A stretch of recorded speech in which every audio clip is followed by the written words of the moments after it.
Hello everyone and welcome to another episode of Spillin the Beans and a very happy new year to all the listeners. It's been a while. It feels like it's been a while anyway. I think it's a couple of weeks since the Cheltenham podcast when we last put one out. Obviously having a well-earned break over the festive period. It's not easy, running the finest fanzine in the land. So we had a well-earned rest, but we're back to it now, back to it a little bit ahead of schedule. We're going to come on board next week and record, but obviously Barra Soccer being like we are at the moment, there is news developing daily, and obviously big news came out yesterday as we're recording this on Saturday morning at the Bristol game. So we thought we'd jump on the podcast, try and get a quick half an hour so we can gather the thoughts of our fine guests who are for this show, Mr. Dave Ingham and Mr. Ronan McCarthy. Dave, how are you? Not too bad, Jonny. Happy New Year to you. Happy New Year to all our listeners. And here we go again for another new era. Good stuff. Have you got many resolutions in place, Dave? You got big expectations of 2026? Absolutely zero. I settled into a rut a few years ago. I'm quite happy in that rut until I reach retirement, and then I'll start enjoying my weeks instead of doing the corporate grind. But as some things never change, Barra Soccer's there at the end of the week to kind of raise you up or to knock you down. So long may that continue. Yeah. What about you, Ronan? Were you back with the alarm clock this morning, getting you ready for Monday morning? Yeah, morning, Jonny. Alarm clock is ready to go for Monday morning and get back to the grind of the corporate world, as Dave says, and getting it forward down the spreadsheet tomorrow and all that jazz. The joy of spreadsheets. A big shout out to Matt Burns, the spreadsheet master. Let's crack on. It's quite a lot to talk about, so I want to pull the agenda through. Obviously, there's been so many games since Cheltenham. I've even started to forget myself who we played and what was the crack. But I know there's been a lot of 2-1s in there. There's been a lot of nearly wins, and obviously a glorious one at Tranmere. But let's start with the Salford game, Dave, because you wrote the match report. It was obviously the final hurrah for Neil McDonald. How did you kind of sum up that interim period? Yeah, I think the Salford game was a good example of the whole interim period in the fact that there was areas where it was improved from kind of like the opening month of the season, but the same old frailties were still there. So it kind of showed where we are as a team, and as a club, maybe against some of the bigger hitters in the division, that we can go toe to toe with them for a while. But I think they've always the better teams at the top end of the division have maybe got that kind of killer punch in them. I said in the match report that the goal that they scored, the second goal, it's exactly the type of goal that we don't score.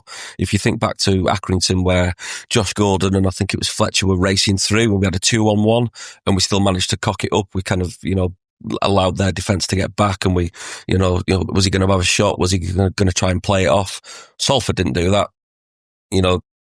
Quick release. Matey boy took it 20, 30 yards in very short order and fired it past Stanway. No dithering, no indecision, just get it done. And that's the kind of quality that we've been missing all season, to be honest.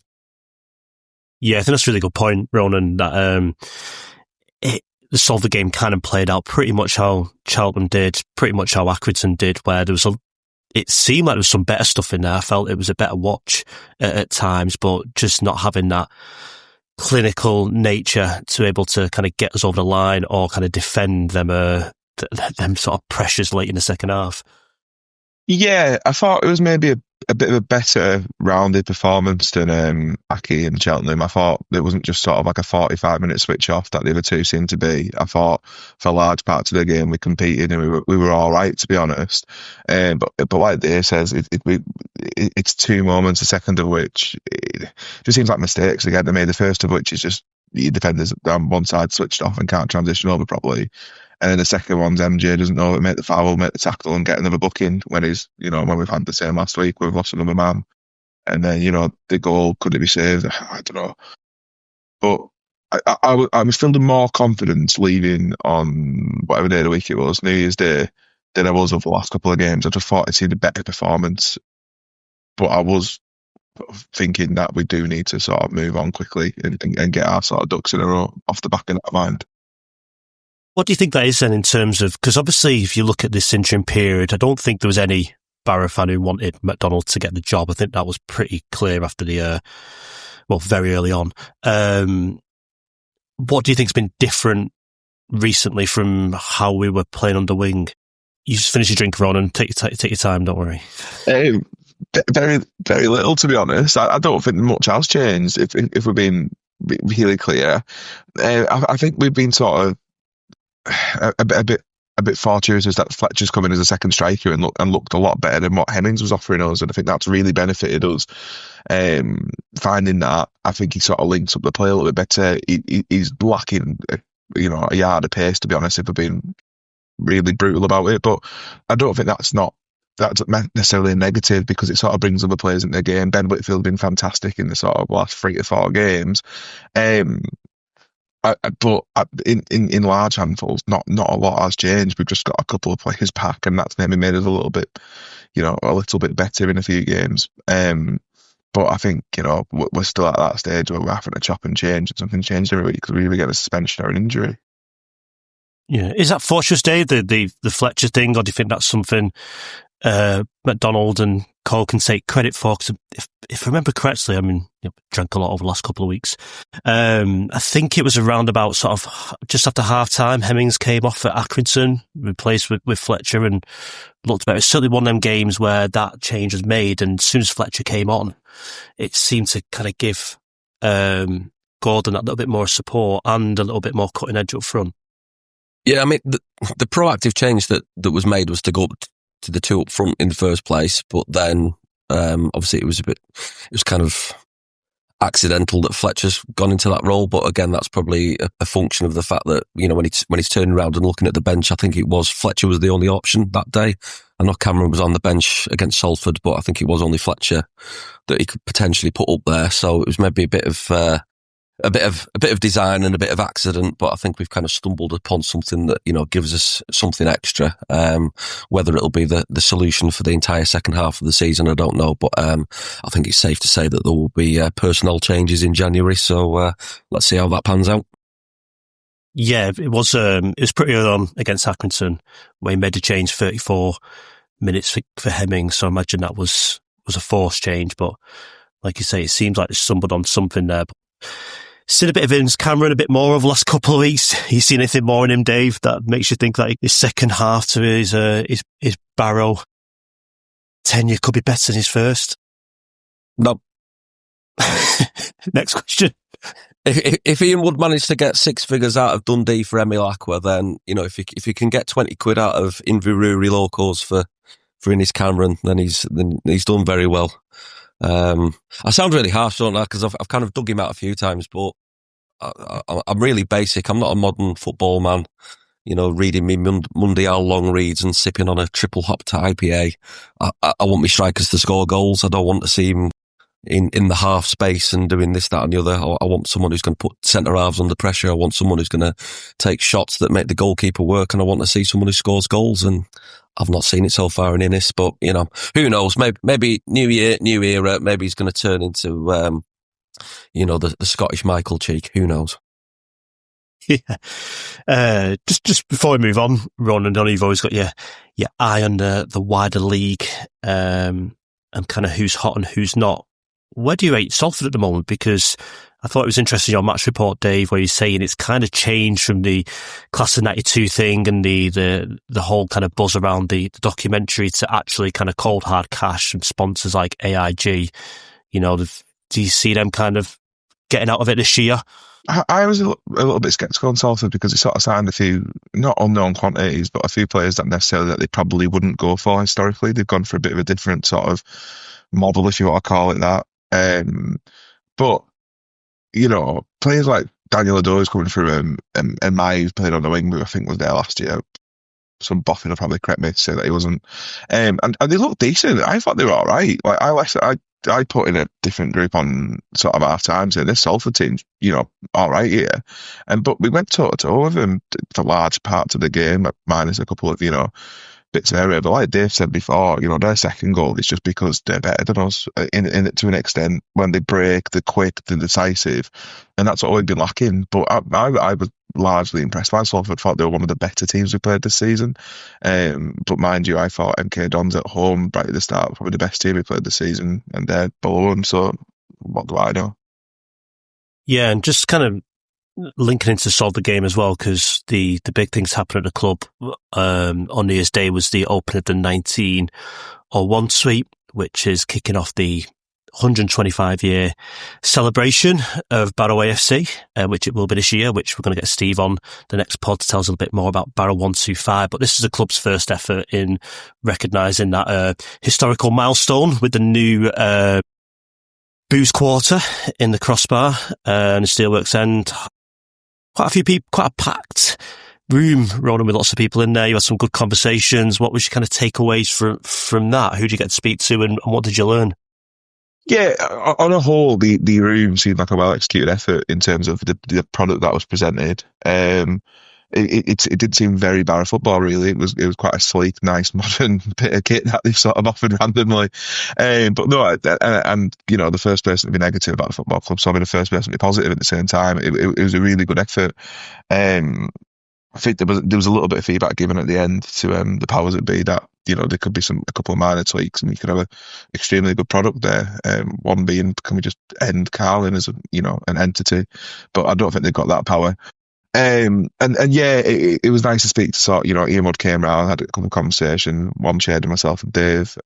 Ricky came round and sort of spoke about the room and the plans as a whole for a year. So I think that's not just a one room and dump sort of option with the 1901 lounge, which is nice, which is good. In terms of what we spoke about, I don't know, Dave, when we sort of spoke to him, what I wasn't expecting an announcement the next couple of days. He really did keep his cards close to his chest on that one. Yeah, it was a funny one because I think I walked in, and then as soon as I walked in and joined you guys on the table, Ian kind of came across and said, any questions? And, people who kind of followed me on Twitter would have seen that I had a bit of a wobble after the Accrington game in terms of what's happening, where are we going, what's the strategy? And I thought, right, well, don't be a keyboard warrior, Dave. Actually ask the man who can give you some answers. So I did. What's the plan? Are we going external? And to be fair to him, he kind of answered the various questions, and obviously he wasn't gonna. He didn't give us a, this is the secret plan sort of thing. But he kind of assured us that things were happening. It was going to be does it count as an external appointment if it's your interim assistant? I don't know, but kind of assured us that it was never the plan to kind of keep Neil McDonald in place long term and this, that, and the other. And I kind of said, well, if you'd have put on your statement that we are interviewing and we're looking outside, that might have calmed a few people down, maybe. But yeah, he was honest. I was asking him about transfer business. What's happening if we didn't have a new manager?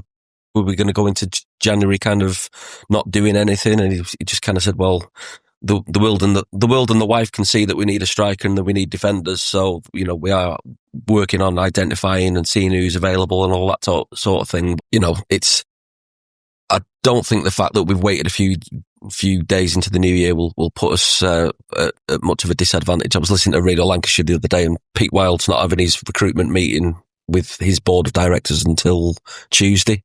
So he doesn't know what money he's got to spend. So we're not behind. So I'm sure we'll see some action there.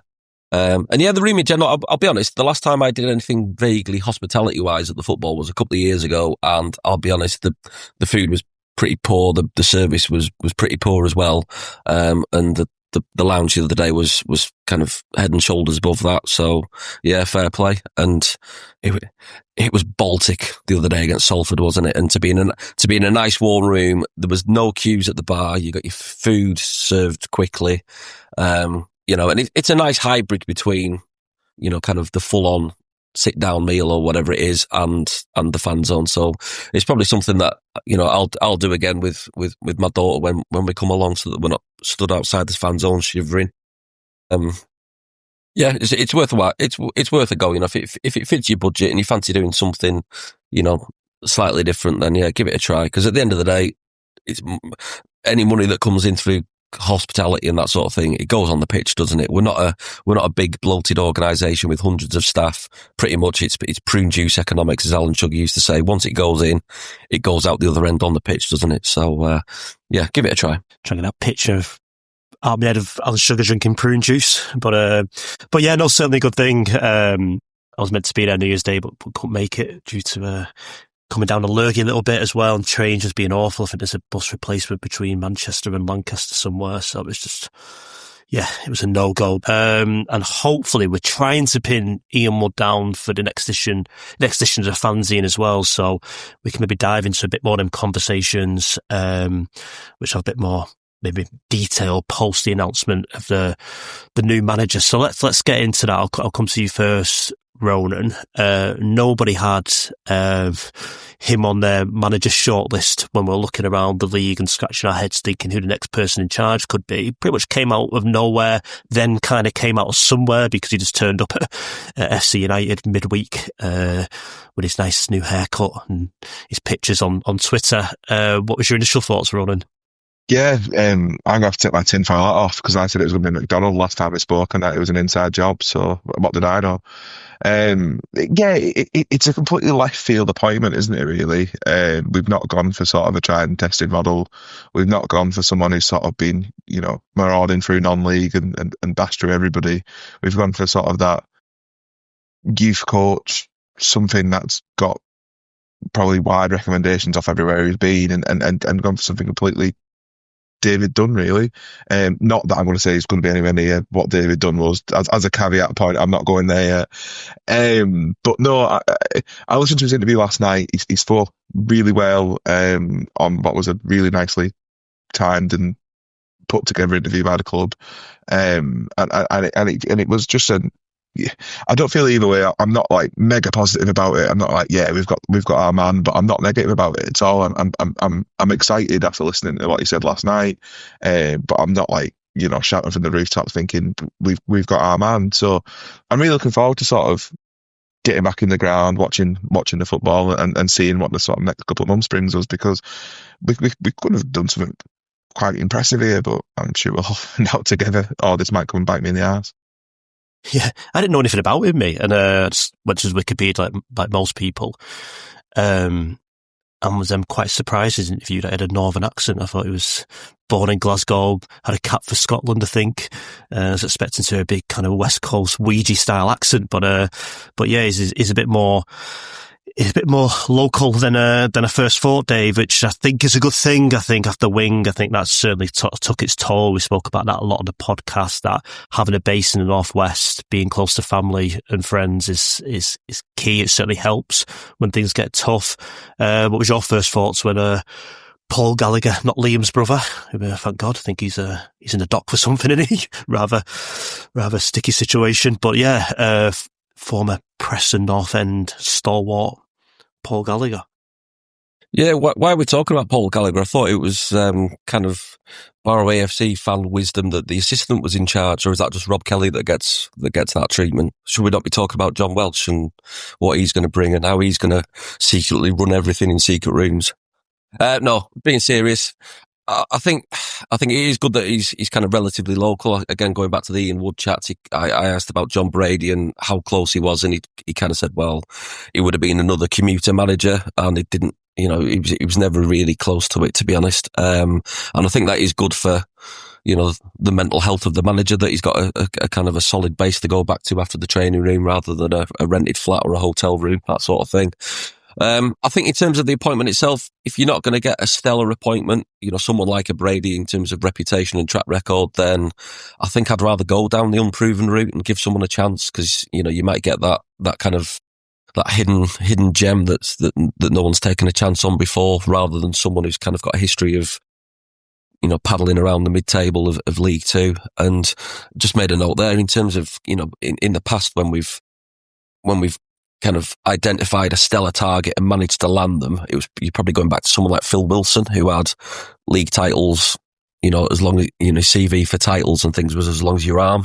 didn't really work out, did it, to be honest? So there's no guarantee, whether they've got a track record or they're completely unproven what they're going to do once they actually get the feet under the table. So, yeah, as Ronan said, his interview was kind of pretty standard, to be honest. You probably could have given 80-90% of it yourself in terms of positive, aggressive, being on the front foot, all that sort of thing.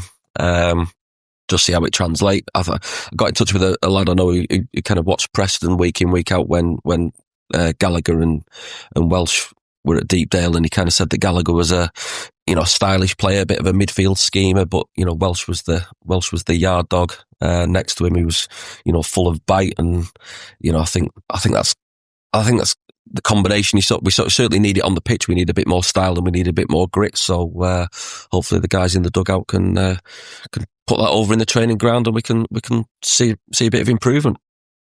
Yeah. Phil Wilson, though, had a great tash and a great tan. That's never been that was only nearly matched by, later on, by a guy I won't mention because Ron hates him.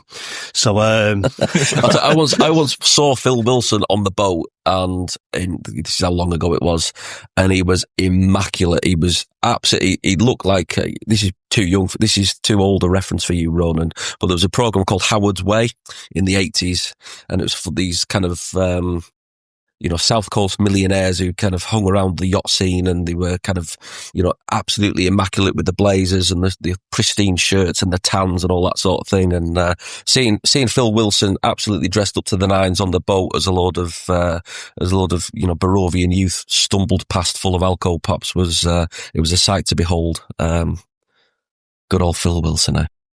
Yeah, I definitely watched that. Wilson on the Princess Solandia. Yeah, I think there was noticeable differences between his interview and Wing's.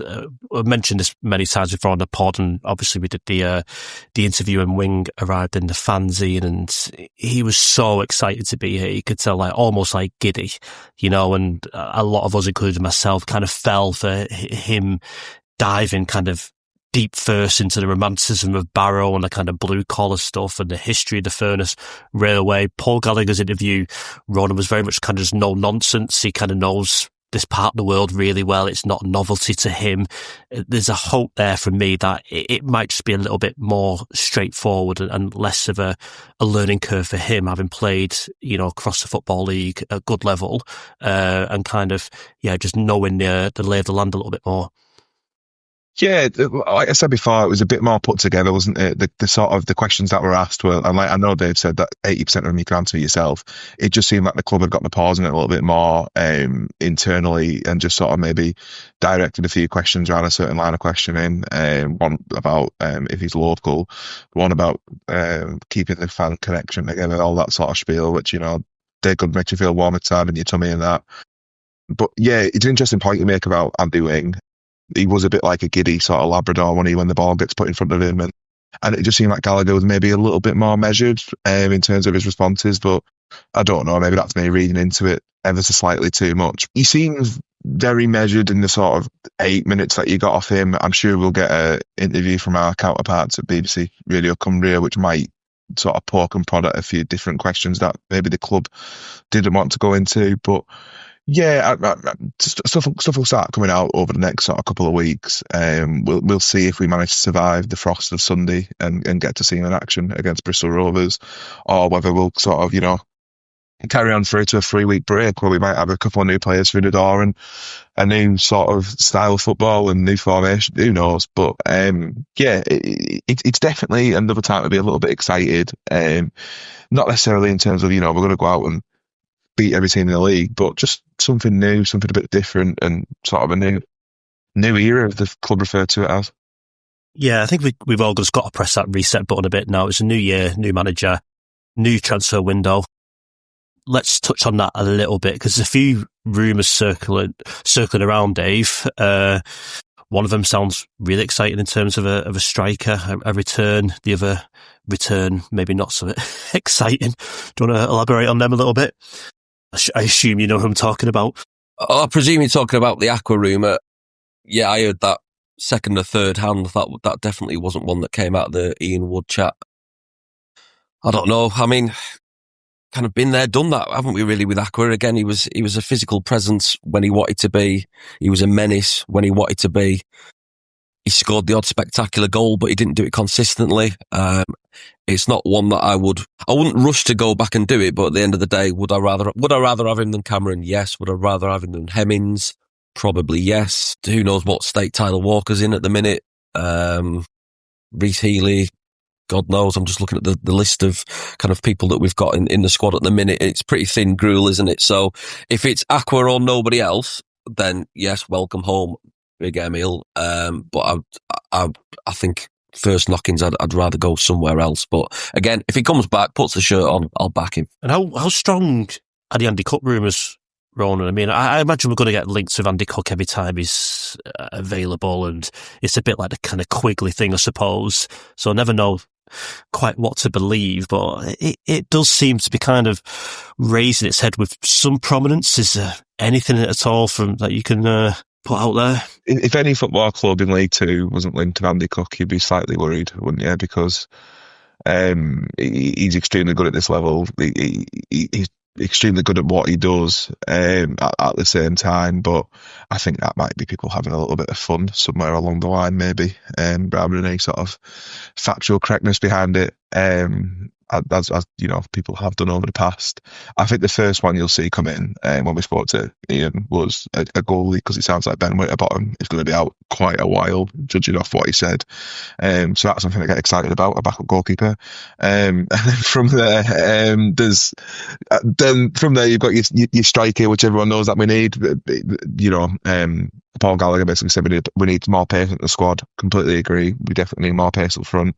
We definitely need a pacier centre half. And then somebody was saying to me, we need a midfielder. Well, you've got Foley to come back in, and you've got MJ Williams who can move back into that sort of role. So I'm not massively concerned there, you know, to link him with Scott Smith, Raheem Harper, McCann. You might think Regan Booty's absolutely fantastic. I want to bring him back in.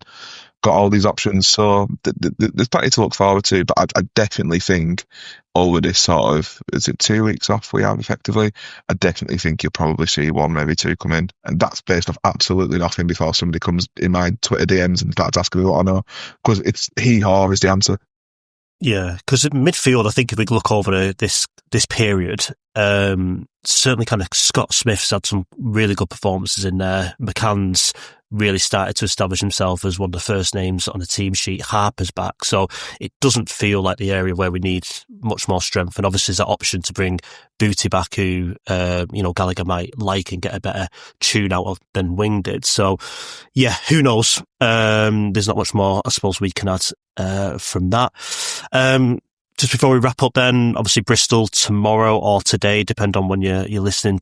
Dave, do you think it's too early to see kind of formation changes or any kind of Gallagher stamp on the game, or might you just kind of throw something in there to kind of put a bit of a trademark on it? To be honest, I think it's more of a case of getting it out of the way, and then we start with a clean slate after the Bristol Rovers game. I think they'll have played on the first, have the second off. They'll be in today, maybe, and then travelling up for tomorrow. So I think it's far too early for any kind of fundamental kind of wholesale changes, or, you know, dare we say, a philosophy.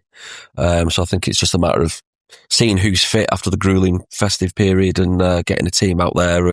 You know, maybe he might get an extra yard out of them, because obviously he's now the man in charge and he's kind of deciding futures. But I don't expect to see anything fundamentally different from the Salford game. So yeah, it's the Crew game that we'll really see the first kind of green shoots of the Gallagher Welsh era. Yeah, one thing hopefully he can improve on straight away is the choice of substitutions, because they really seem to have a big impact on the game at Salford. So that might help. Ronan, do you agree with Dave? Do you think it's a little bit too early to see sort of whole scale formation changes? Because there's a little bit of pressure on this one. I mean, it'd probably be handier to have kind of Salford at home or MK Dons or Swindon or something, because with Bristol being so poor, you kind of look at this game and thinking we should be getting 3 points tomorrow. But so it does add that little bit of pressure when you're playing a struggling side at home, and we're not at home since Crew back in September. So yeah, it's not without its pressure tomorrow. So he's going to have to do something. Yeah, I, like Dave said, I don't think we're going to see like massive wholesale changes at all, really. I think he'll just sort of try and get through tomorrow. as best he can, and hopefully that might lead to, you know, a good start with 3 points.